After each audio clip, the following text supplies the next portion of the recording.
लाडक्या बहिणीबाबत सर्वात मोठी बातमी आलेली आहे. ई-के.वाय.सीसाठी मुदतवाढ मिळणार का? एक मोठा प्रश्न लाडक्या बहिणींपुढे उपस्थित झालेला आहे.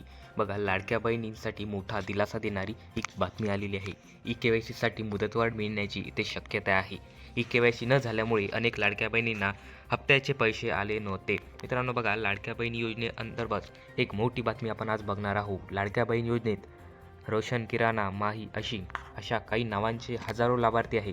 मित्रांनो बघा, लाडक्या बहीण योजनेअंतर्गत रोशन, किरण, माही, शशी अशा नावांचे पुरुषांच्या नावाचे काही अर्ज होते. त्यामुळे बघा, पुरुषांच्या नावाप्रमाणे महिलांचे नावं आहेत. त्यामुळे लाडकी बहीण योजनेत पुरुषांसारखी नावं असलेल्या लाभार्थ्यांच्या घरी जाऊन त्यांची अंगणवाडी सेविकामार्फत पडताळणी केली जाणार आहे. ई-के.वाय.सीत अनेक सरकारी नोकरदार असल्याचा पर्याय निवडला त्यांची देखील पडताळणी केली जाणार आहे. बघा, ई-के.वाय.सी करताना ज्यांनी चुकीचा पर्याय निवडला किंवा सरकारी कर्मचारीचा जो पर्याय असतो त्यात जर करण्यात आलं असेल तर तुमची इथे प्रत्यक्ष पडताळणी आता करण्यात येणार आहे. दरम्यान ई-के.वाय.सीसाठी काही दिवसांची मुदतवाढ तसेच चुकलेल्या ई-के.वाय.सीसाठी दुरुस्तीसाठी देखील काही दिवसांची मुदतवाढ इथे दिली जाण्याची शक्यता आहे.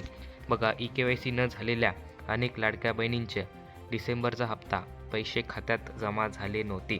त्यामुळे बघा, ई-के.वाय.सी प्रक्रिया पूर्ण झाल्यानंतर त्यांच्या खात्यात पैसे येतील. मित्रांनो बघा, ज्यांची ई-के.वाय.सी इथे चुकीची झालेली आहे त्यांची इथे पडताळणी करण्यात येणार आहे.